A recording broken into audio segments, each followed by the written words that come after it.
Прекарваме един уникален уикенд. Започнахме с риболов на нова, страхотна, красива рекичка. Готвихме ягнешки пържоли и манатарки в гората. От началото така с по-малко мазнина и завършваме с най-интересното. Дойдохме в пастъровото стопанство Тошков чарк в сърцето на Родопите, за да вземем зарибителен материал от балканска пастърва и да зарибим една река близо до София. Ще ви покажем стопанството и ще видите как се развъжда балканка.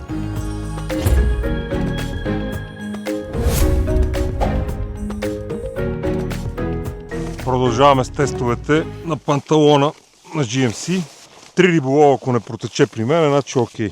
Сега не виждате въдица, защото тя е вътре в чантата. Я да видим.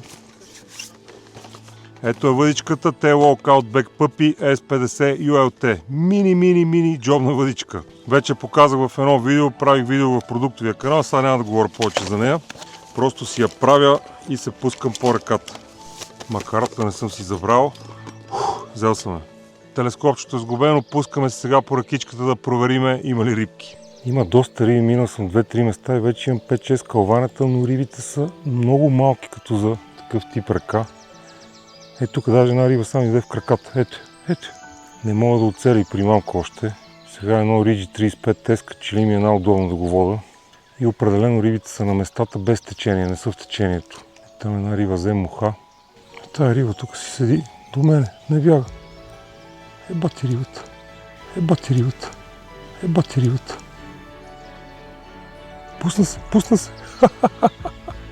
Има много храна в реката. Има и лешанки, видях. Айде първа риба. Я да я видим сега каква е.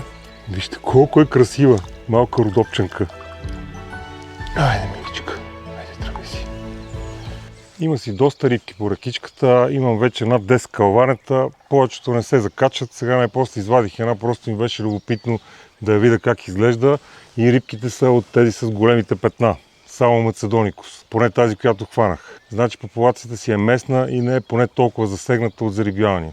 Нямам търпение да хвана още рибки и някоя по-голяма и да видя и те как ще изглеждат. Ей, там излезе рибката в тази дупчица. Много интересна рекичка. Хем е планинска, хем няма течение. Бавни вирове и рибите седат в бавното, което е интересно. Доса в течението въобще нямам удари. Следващата рибка. Тази рибка е по-различна от първата. Така че е много вероятно да има и зарибени риби. О, бати рибата. Ебати рибата, не се откачи, молите. Не се откачи. Не смей да се откачиш.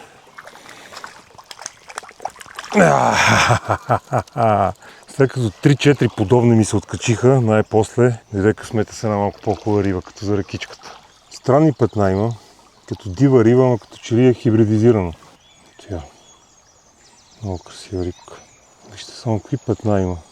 Блесничката, която най-добре ми развърта тук в тази вода. Вижте къде е рибката.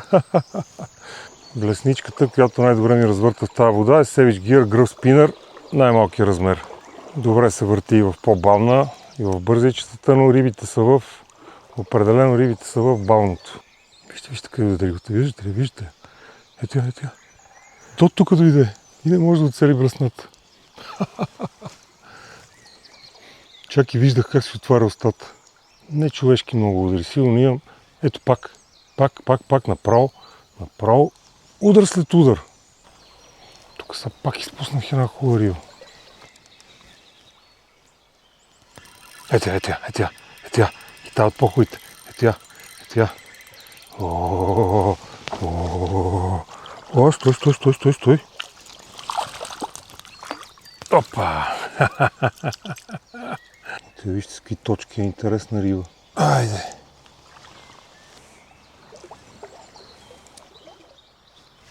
О, ето така хубава, много хубава риба.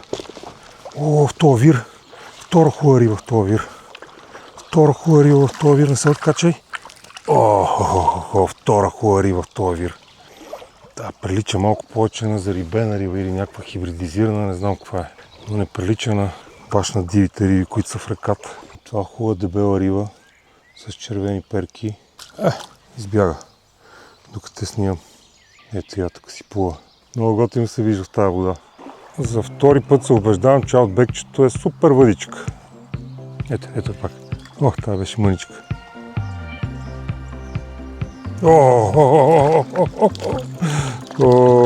Странна риба.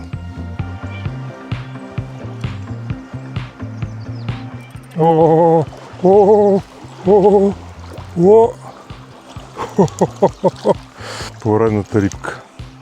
Ето я, поредната красавичка.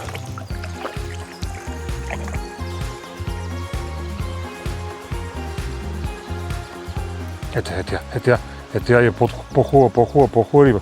По-хубава риба. Излъгах я. Как подлови! Как подлови! Лъгах сума ти време. Къде е падах тук пред краката ми?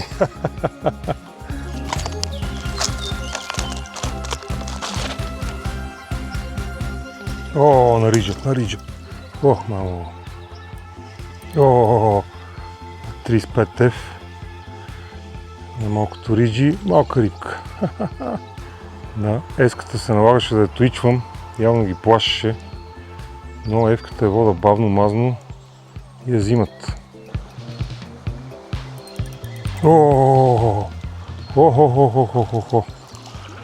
На риджито. Взимат си ги малките рибки. Тая рибка е малка, но е изключително красива, с много червени точки. Тая вече е по-хубава. Тая беше по-хубавичка. Малка му се откачи. Значи взимат си го много добре риджа. Много добре си го взимат. Става страхотен риболов, имам удари на всяко място, по няколко ваде по една-две риби на място, но за съжаление батерията на екшън камерата ми падна. Аз съм си забрал другите. Полових малко без да снимам и ще се връщам преждевременно в лагера. Тук са вървя през горичката и се оглеждам за гъби.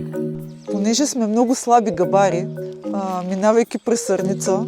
Аз лъжа как съм ги набрал, ти сега обясняваш, че сме ги купили, бе. Аз обяснявам как съм ги набрал. Торбичка с нарязани манатарки. Купени от женичките от Сърница. И какво ще ги правим сега? Малко масло. Отначало така с по-малко мазнина. Просто гъбите да си пуснат водата, да се поизпари и ще добавя накрая повече масло вече, да се запържи съвсем леко, да не се пържат дълго време в маслото. Вече започнаха да се свиват и да им извира водата. Нали ти казах, че половин килограм ще се събере в този тиган, даже ще се стопи. Почнаха да добиват вид. Нарязала съм малко чесън на филийки, носим си малко магданоз от София, маслото и малко подправки, сол и черен пипер. Аз Добре, съм да само малко друго. чесън Не сега. ме прекъсвай, Чесън не сега. ме прекъсвай, Чесън не сега. ме прекъсвай. Малко нарязан чесън, то не е много малко. За тези нека гъби да има. даже направо си е много. Да има. DMS бъркалка. DMS баркалка. Сол поне има, нали? Бъркалка, като няма сол има. Опитвам задължително. Как е Още на малко сол? сол. Ето, вече започнаха да остават на мазнина. Как хубавичко уха Вече започнаха да остават на мазнина и сега ще добавя вече още масло. Слагай. Тоест не чакай малко. Първо още черен пипер. Къде е черен? Там е отворен, там, да, по-ляво. Тук импровизираме яко. Обаче ми звън на И телефона. добавяме сега останалото масло вече. Едно голямо щедро парче. Айде бързо. Бързо кой? Сега ще видиш как ще замирише на Замириса. маслоце. На мен на манатарка много ми от такова. Много ми мирише, между другото. Много е приятно. Тя манатарката е най-ароматната гъба. Страшно. Айде, то манатарка се познава много тук лесно. Ти района- къде знаеш, че те са истински? Аз се надявам да Вика, не жените са. казаха, че са. Те, жените, аз съм се разбрала с тях. Добавям магданоза и ги махам. Ухани, готови ли са? Маслото да си ми да. То се добавя пресен магданоз. В принцип ние добавяме замразен. Замразен. Тук един чай от мащър, където си е купила Теди, ще слага няколко стръкчета. После ще ги махнем. Мащърката е много готина подправка и отива на манатарките. То даже трябваше нея да сложим по-отрано, ама... Да умекне ли? Еми да си пуснем миризмата, не да умекнат. Те няма да умекнат до толкова, че да ги гълташ. Много късно се сетихме за мащърката. Усеща се. Мисля, че вече са готови. С мащърката малко се издънихме, че слагахме накрая с клонките, ама какво такова. Ще ги махна. Замириса си Страшно добре на мащърка, много ароматична тази мащърка. Може би, защото не е от магазина. Какъв магазин? Къде Хората купих? бяха брали Това казвам, защото не е от магазина. от сърница? Не. Да, мащърката също от зърница. Значи тя е брана тук от Да, затова е толкова ароматична. Гледайте само, гледайте за какво става въпрос. Единствено, трябваше предварително да махнем клонките на мащърката и да сложим повече. Аз я взех за чай, ти ми каза, аз забравих. На здраве. Гледайте, деца.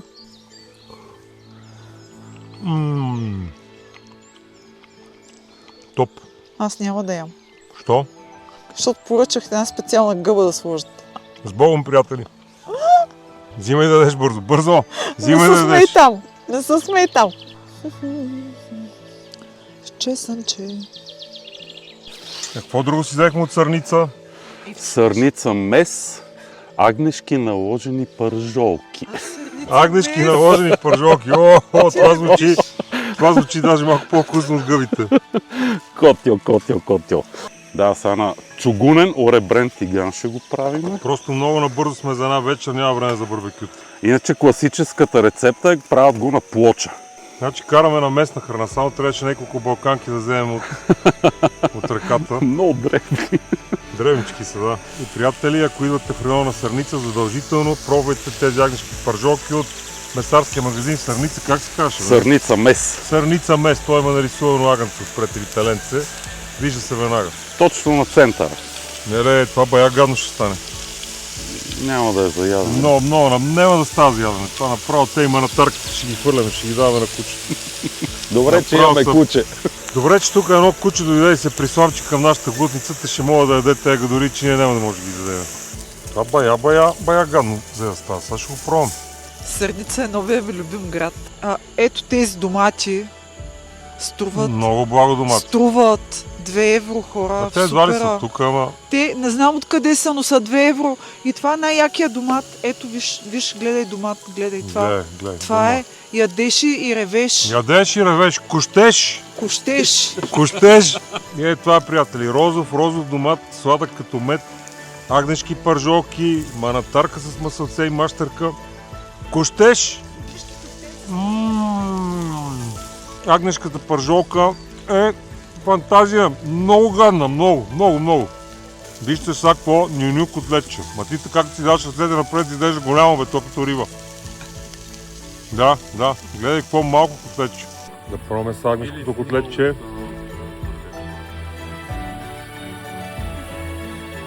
Много е гадно. Хора, не го яш, това много е гадно. И така, приятели, ние сядаме да се мъчиме с агнешките пържолки, манатарките с масло и розовите домати. А утре ще продължим с по-интересните неща, като отидем в пастъровото стопанство в Тошков чарк. 5 чувала пастървички, 3500 броя и отиваме да ги пускаме на една софийска река.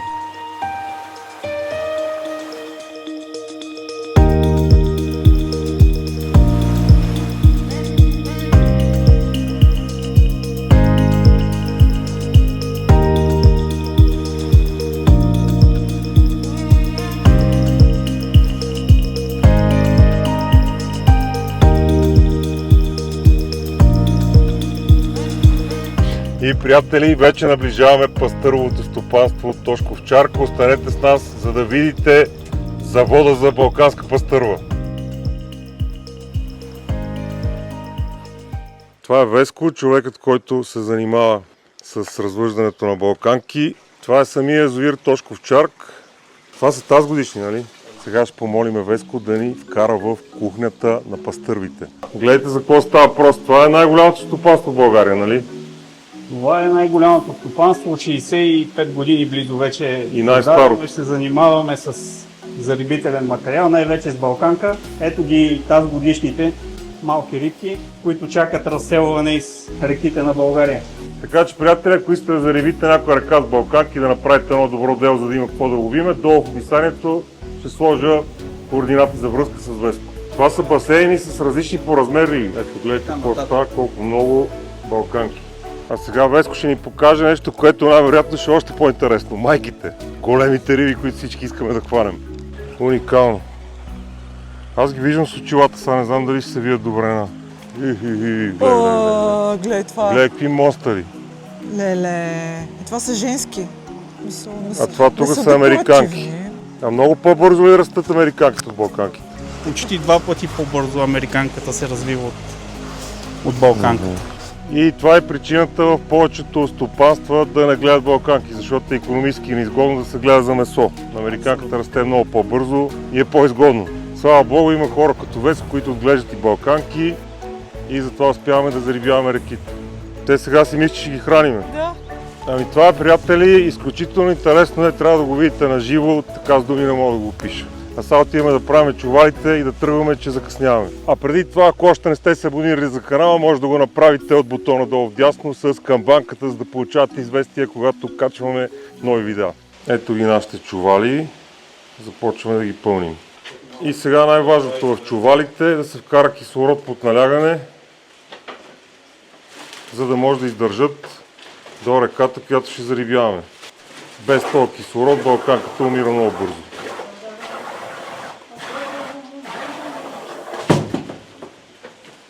Връзваме здраво с допълнителен осигурителен чувал.